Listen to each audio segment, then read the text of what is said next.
All right, we are just getting word that Missouri Governor Eric Greitens is going to make a statement to the people of Missouri at 5:15 p.m. Eastern time, about 15 minutes for now. Suspicions are that he is going to resign after questions of an affair and blackmailing a woman with lurid pictures, but more for misusing campaign funds in an inappropriate manner. Whatever the case, facing likely impeachment, the governor is probably going to resign in 15 minutes. Stay with Fox. The 5 is next.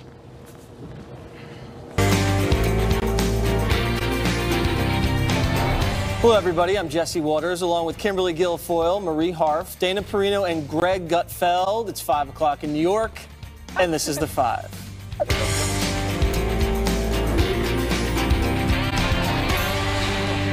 Stunning developments as Roseanne gets axed by ABC. The show's star igniting a firestorm after tweeting this racially charged comment about President Obama's former aide, Valerie Jarrett. Muslim Brotherhood and Planet of the Apes had a baby equals VJ. The comedian later expressed remorse after facing intense backlash, tweeting, "I apologize to Valerie Jarrett and to all Americans. I am truly sorry for making a bad joke about her politics and her looks. I should have known better. Forgive me, my joke was in bad taste." As a result of the uproar, ABC pulling the plug on the wildly popular Roseanne by releasing this statement. Roseanne's Twitter statement is abhorrent, repugnant, and inconsistent with our values, and we have decided to cancel her show. Here's Valerie Jarrett's reaction. Tone does start at the top, and we like to look up to our president and feel as though he reflects the values of our country. But I also think every individual citizen has a responsibility, too.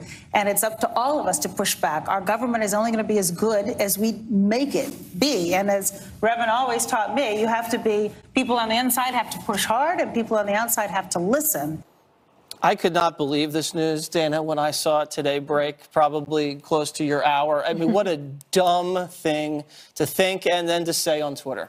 Yeah, it's very awful. I think it broke around 1:54 p.m., so I had to call my trusty friend Greg Gutfeld and ask him if he could come and talk about it, because it really, he's got great perspective, and I know we'll go to him next. But I do think it was just one of those things where it's beyond the pale.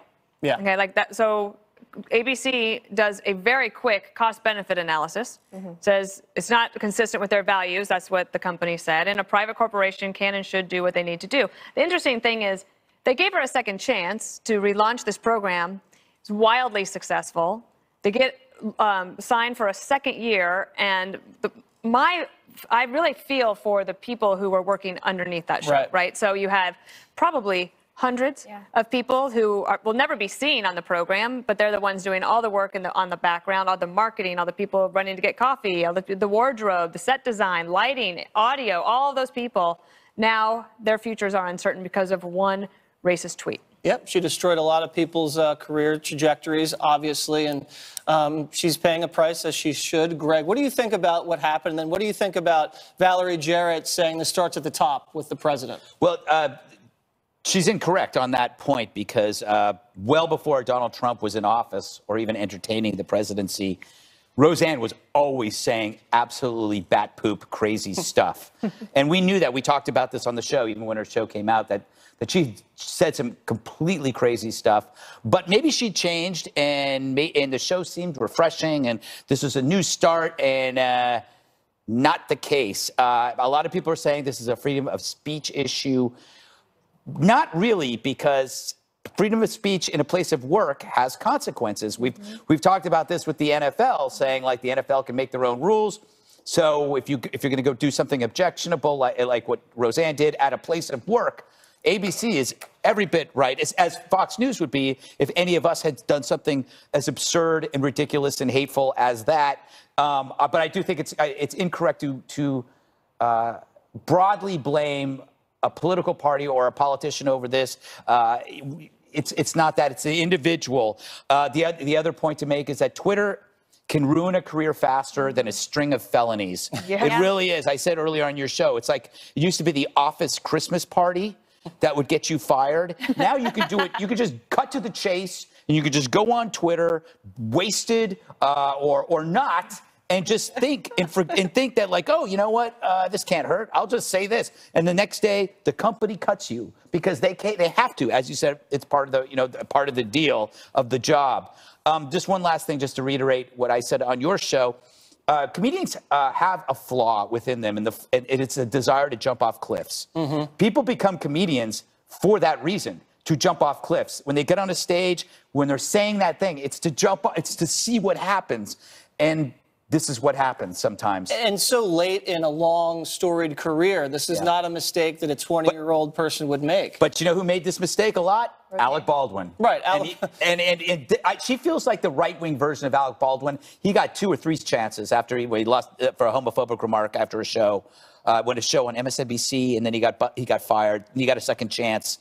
So who knows if she'll be afforded? Joy Reid has got an amazing second chance going right now after a paper trail of homophobia. I just don't see her ever coming back from something like this to a network show, Kimberly. This was just so reckless and irresponsible after they'd given her another shot with the reboot. It's just sad for her, for everybody, and for Valerie Jarrett, who was the victim here. Yeah, I mean, Roseanne Barr has apologized, but they're just really kind of no cure for something so abhorrent and racially insensitive. And ABC acted, decisively and with authority and compelling, morality on this issue to say, listen, this is not appropriate what happened. And despite the fact that this was a tremendous, economic opportunity for the network in terms of the show, they made the right decision to say we will not tolerate or stand by when we see one of our stars behave in a way like this and say these things on Twitter.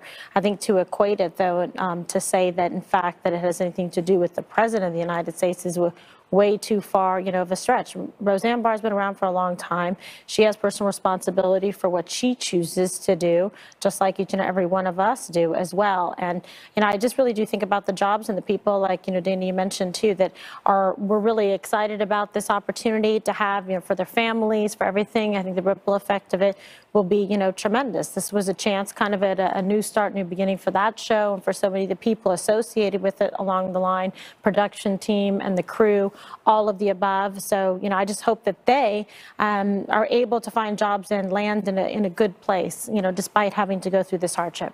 And Marie, ABC had kind of given her a long leash on Twitter. Yeah. She'd been continuing to say provocative political things over the course of the reboot that most people really wouldn't get away with in Hollywood. And she was able to get away with it until she went way overboard with something out of left field like that.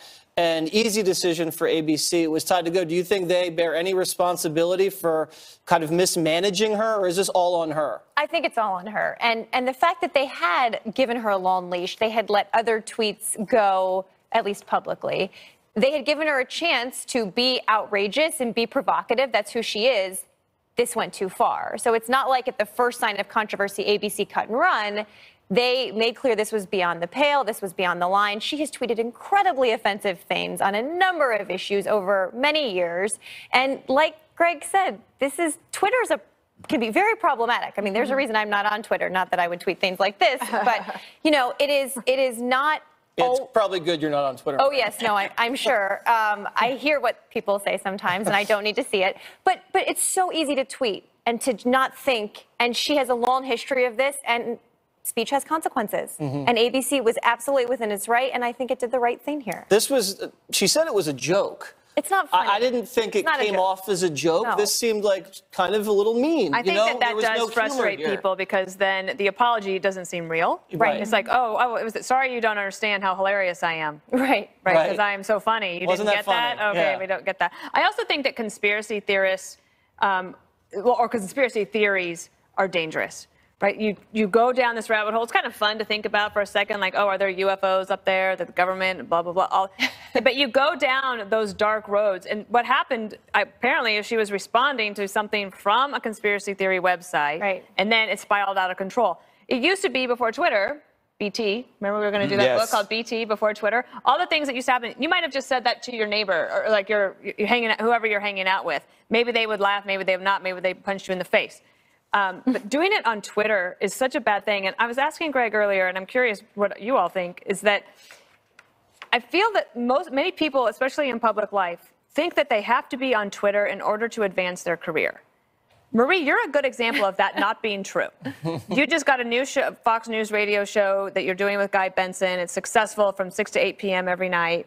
You're not on Twitter for a reason, which is that because it's hateful towards you. Right. And you don't need to see all of that junk. You need to clutter your brain with it. And I absolutely admire that. But I do wonder if too many of us who are in television or that do books or even in politics and actors, we think we're so clever, like to be on Twitter, and that you need to do that in order to advance your career. And I think it's not true. Even, but I would extend that to a kid working at Arby's who has 20 followers who believes that nobody is going to look. Nobody's going to look. Remember that lady that went on the flight, the flight to PR woman to South Africa? Yeah. Gets there and she finds out she was fired. But I mean, it can.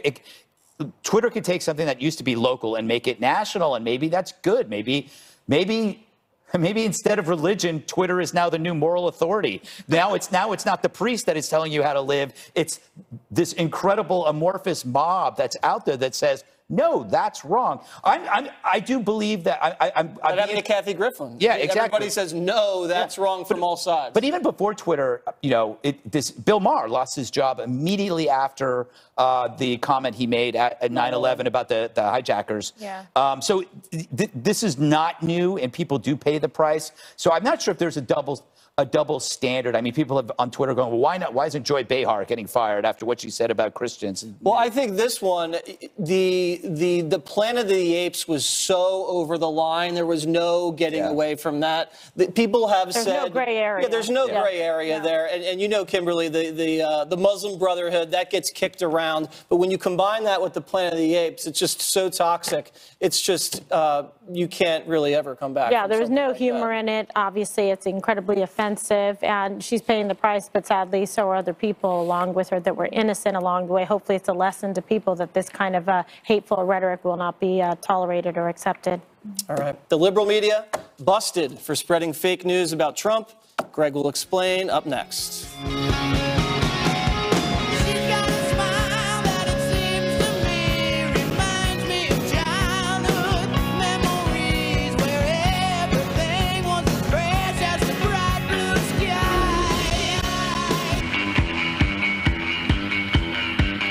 Evil Trump strikes again. Shocking images of immigrant children sleeping in cages on the floor. And of course, a former LA mayor and Obama flack key journalists all blame heartless Trump.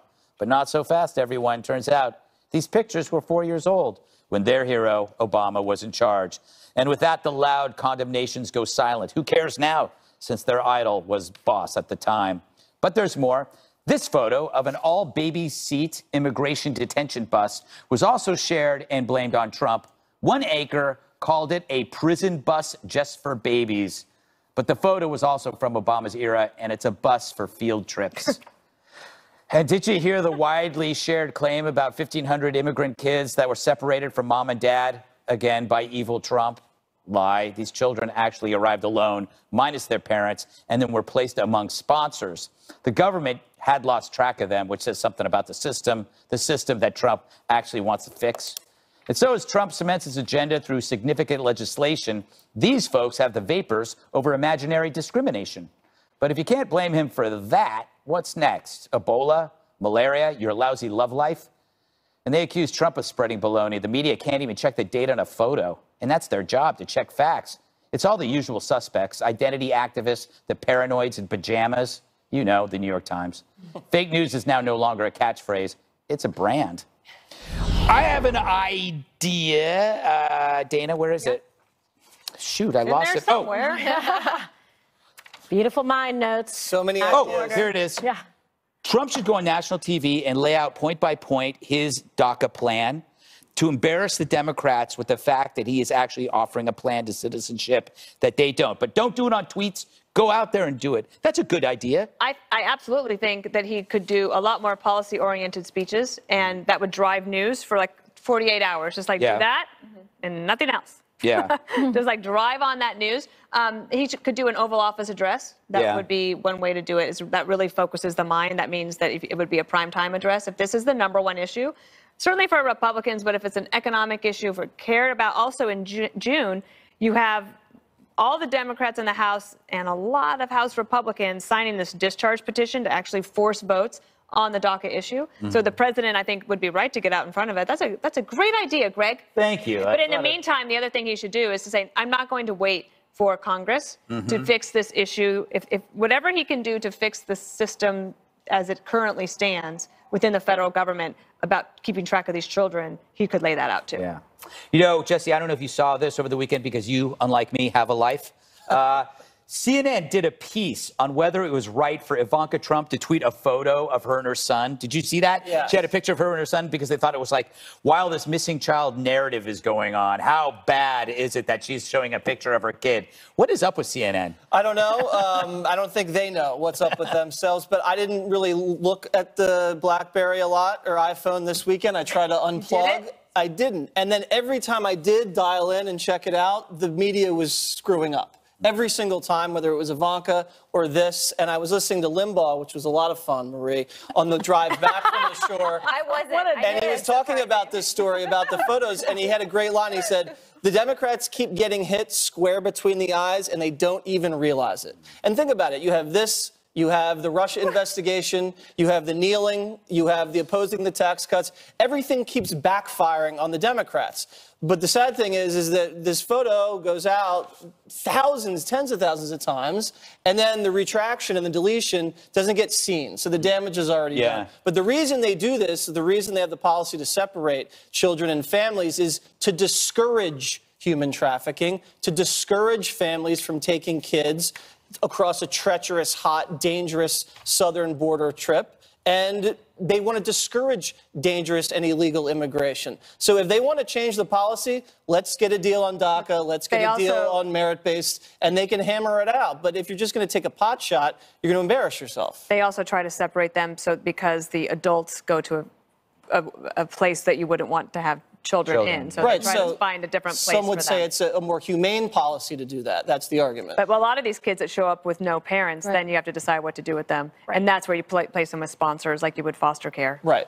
Marie, do you think that one of the larger problems here that's been going on for 2 years is there is so much emotional baggage about Trump from the Democrats that they can't, so their confirmation bias forces them to just see everything like it's got to be his fault, it's got to be his fault, and they haven't yet been able to shake that? Well, I think you could say the same about conservatives and Barack Obama or Hillary Clinton, right? Maybe. We're all on opposing sides. And they're both evil, you know. Right. I've heard that a few times on this show. Not on Fox. Never from you, Jesse, because I don't listen to Limbaugh, sorry.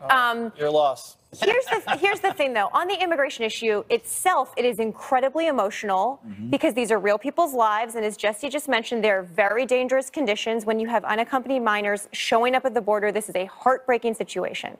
So I think that part of the challenge is both sides have gone to such extremes now that the space for a deal on DACA or on any of this is increasingly shrinking, especially in a midterm year. If President Trump went out and gave an address that was somewhere down the middle, that had a DACA fix but got some border security and tried to bring both sides together, I, depending on what it said, would probably think that's a good idea. The challenge is the Republican Congress isn't on the same page, particularly in the House, particularly in a midterm year.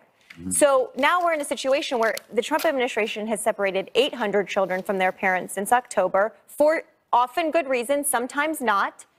And what do we do now? Where are these 1,500 children? This is heartbreaking. And no one in this political climate, it seems like, is trying to actually it's hard fix to find it, a lot particularly of the kids in this administration. You should be a sponsor.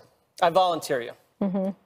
I want Jesse to sponsor me. Yeah. Kimberly, last word. What do you? I want Jesse to sponsor me. Is that what you just when said? people are exposed as wrong, they never admit it. They just remove their tweets and run away, and that drives me nuts. Yeah, you can't stand it. You're keeping track. Yes, list. It's quite extensive indeed. But it's true. You see the mainstream media making these mistakes, and they chase after the accounts, and they're putting up false stories. And I mean, how glaring is this? That it's photographs from 2014. I mean, talk about just really backfiring.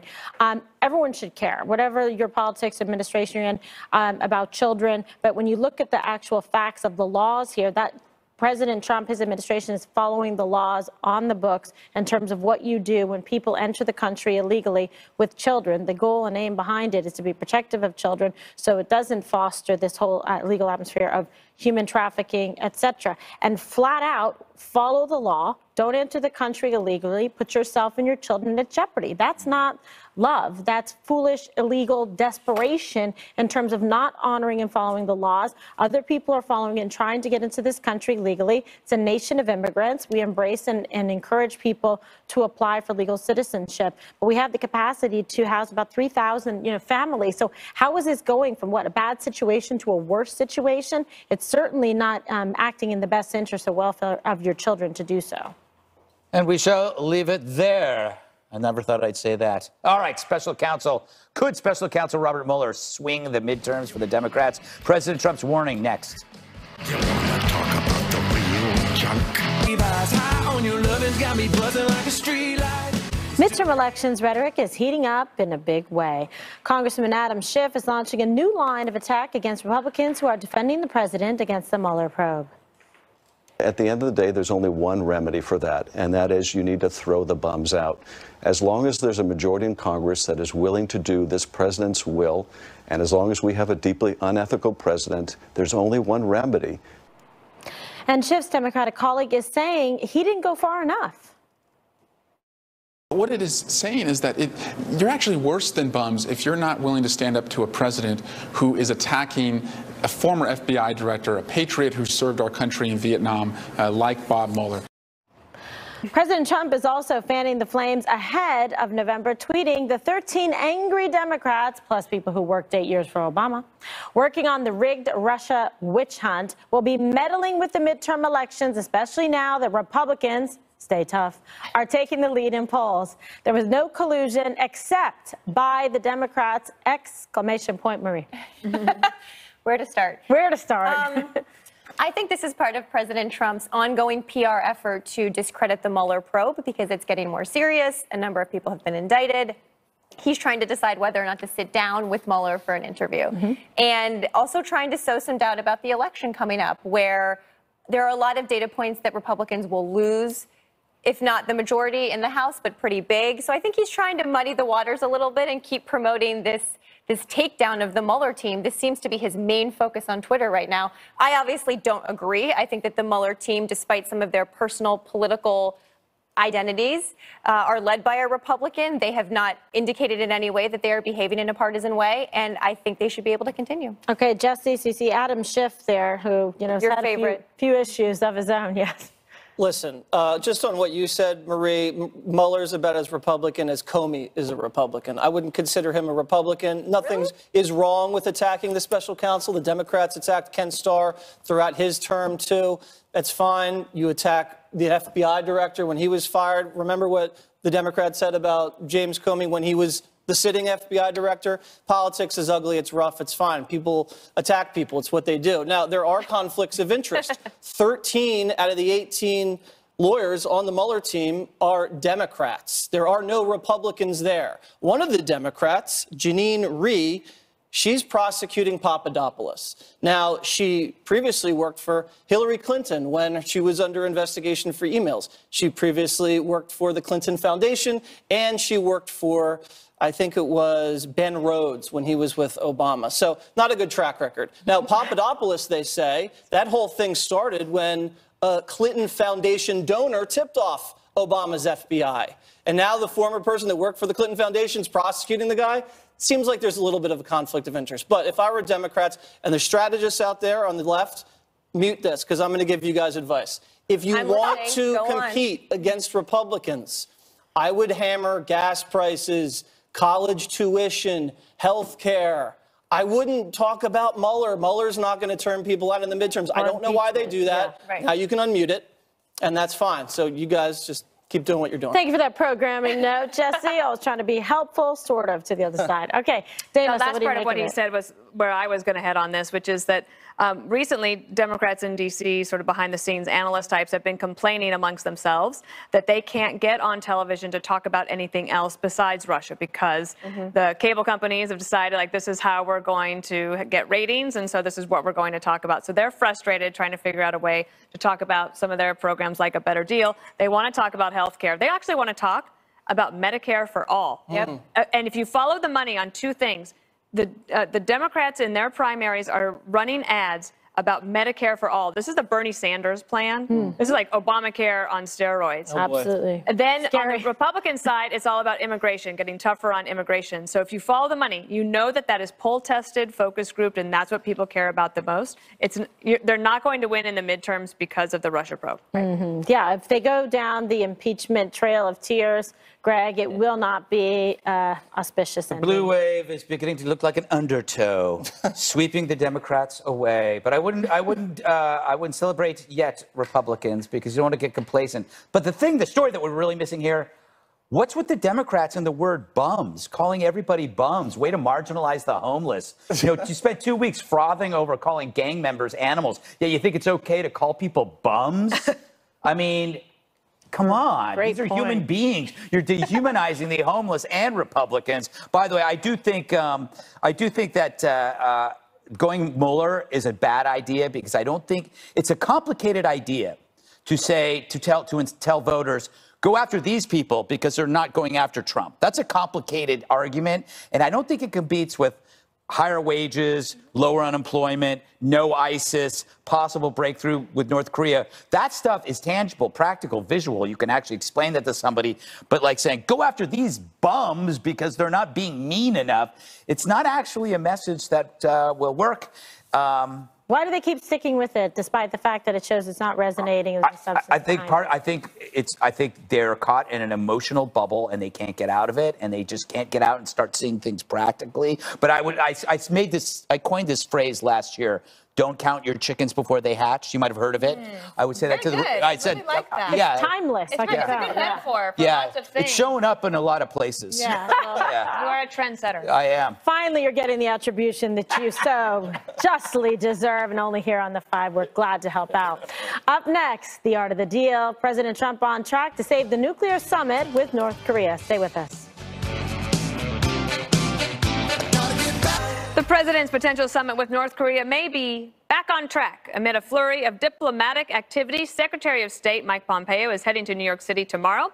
He'll meet with Kim Jong-un's right-hand man. This is a team of American diplomats are sitting down with North Korean officials at the DMZ. Hey, Marie, let me start with you, just from the planning standpoint, from the State Department and the CIA and everybody else that has to be involved. How they can plan all of this. And it still might not happen, but as the president says, we'll see what happens. We'll see. And it seems like the logistical planning is on track now. And Secretary of State Pompeo coming to New York for that meeting is an important step.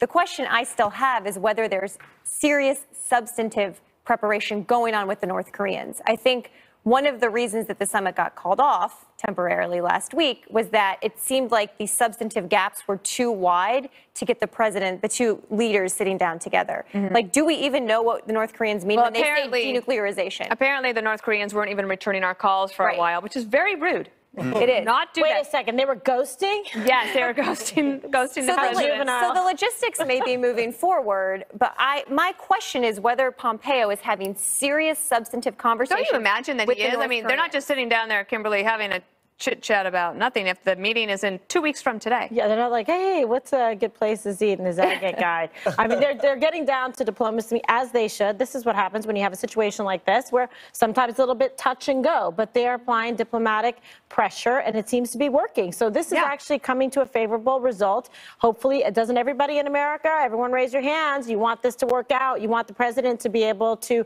attend this summit and work out a good agreement to denuclearize the Korean Peninsula. That's what everyone should want internationally. So any steps that are positive towards that regard, we should actually be embracing. And I think, Secretary Pompeo is working very hard behind the scenes prior to this, up through this point, to make sure that this happens, but under the right circumstances. So it's not so much about June 12th as it is meeting in the right time, in the right framework, with the right guidelines in place that we can make a favorable outcome. Greg, should people look at this as progress, not perfection? Yes, it's always a work in progress. Another phrase that I coined recently. Okay, here's my suggestion. This whole thing has to be a non-zero strategy. A zero-sum game is if I get $10, you lose $10. My gain equals a loss. In this kind of relationship, Thanks it has to be. No, because hey, I don't know. Dana knows it. A non-zero, I followed. a non-zero sum game is where the agreement incurs no loss whatsoever. Because if North Korea hears the claim that Trump's got him where he wants him, that's going to kill a deal because he's going to think that he's being cheated. Yes. So what you want is you want such matters to respect or to show respect and reciprocity. Even with an adversary, somebody that you don't get along with, Yeah. the reciprocity actually matters every bit as much. This is why Trump's letter was so polite to the point that people thought it was a joke. But actually, he purposely avoided insults, maintained a level of politeness because he knew that as a salesman trying to sell this in a non-zero sum environment, such words no longer contribute to it. You have to make it a positive event for both. So my suggestion is non-zero sum strategies. It occurred to me that perhaps because we've had more interaction now with Kim Jong-un through the South Koreans and our own personal interactions, that perhaps the intelligence community has more of an idea of how Kim Jong-un thinks. So when President Trump sent that letter, they're like, yeah, that'll work, because they understand him. Jesse, what I was going to ask you, do Democrats risk political blowback if they instinctively oppose the president at every turn? So like last week when he sent the letter, they're like, oh, see, we knew it was going to fail. But now it's back on, so they're caught in a box. Yes, and even more so on foreign policy, because usually America as a whole wins, not just one political party. I'd like to coin a phrase, Greg. What Obama would get hailed for, Trump gets nailed for.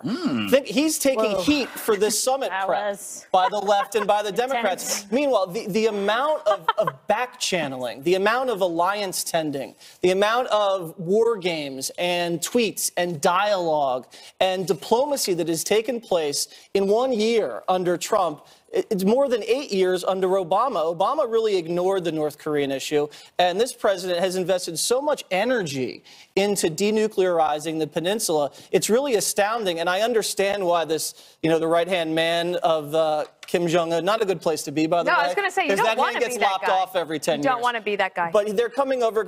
I don't think the North Koreans are really equipped for this kind of high-level diplomatic engagement. It's kind of a backwards country. There's not a lot of statesmen over there, and they're going in with zero leverage. So there's a little hand-holding going on, and they're kind of dragging them to Singapore. Yeah, they have nuclear weapons, which I think they probably assume is some pretty good leverage. But as the president says, our nuclear arsenal is much more massive. All right, we got news for you. This is a Fox News alert. Oh, boy. Embattled Missouri Governor Eric Greitens has resigned. What? Greitens has been at the center of a sexual misconduct and blackmailing scandal. He has been accused of taking and transmitting a partially nude photo of a woman with whom he was having an affair. The St. Louis Circuit Attorney's Office dropped a felony invasion of privacy charge against him, but says they still have plans to pursue a case. Greitens previously had said he would not quit, but now we have that news. All right, if you're looking forward to your afternoon Frappuccino fix, you're out of luck today at Starbucks. Details ahead. Shades all spinning in the summer rain. Dance when there ain't no we don't talk anymore. We don't talk anymore. We don't talk anymore. Better get your caramel macchiato fix in early today because Starbucks is closing more than 8,000 stores nationwide for several hours this afternoon for what's called unconscious bias training. It's the coffee chain's latest effort to repair the damage caused after 2 black men were arrested in a Philadelphia store last month. So, Dana, they're closing today, and they've also announced a new policy about whether people can use the bathrooms. Do they have to buy products from them? Where do you come down on this? Well, I do think that Starbucks overreacted in calling the police in the first place and then calling for the nationwide thing. I do think, though, that there's perhaps something that company, again, companies can make whatever decisions they want. Exactly. I don't care. But the younger employees of Starbucks, they've grown up with diversity training since they were in kindergarten. So this is normal to them. They probably appreciate it from the company. I did think that there was going to be a problem, like with the sleeping and the homeless. But as I understand, I got this handy-dandy thing they handed out to all of the employees today about addressing disruptive behaviors. Things like people can't sleep. They can't have improper use of restrooms, which are the 2 things that I was mostly thinking about. And then they have all this pretty handy guide for how they should deal with it. So maybe it's going to be safe to go into Starbucks. Well, because basically they had 2 options, right? Either say everyone has to buy a drink or an item to use the bathroom, or no one has to. It was this gray area that seemed to get them in trouble here. Jesse, do you think this is a good move on their part from a PR perspective to shut down for half a day? And look, training's not bad, right? No, Maybe it can help. Roseanne could have used some training Roseanne, from Starbucks. yeah, that's a good That was point. not unconscious. That's Right, true. right. Listen, I like this My bathroom goodness. policy. I like to use the bathroom at Starbucks, and I don't want to have to buy a Venti Frappuccino. Cheap. And sometimes mothers go in with kids, and they're in a scramble, and they want to use the bathroom. I think that's fine.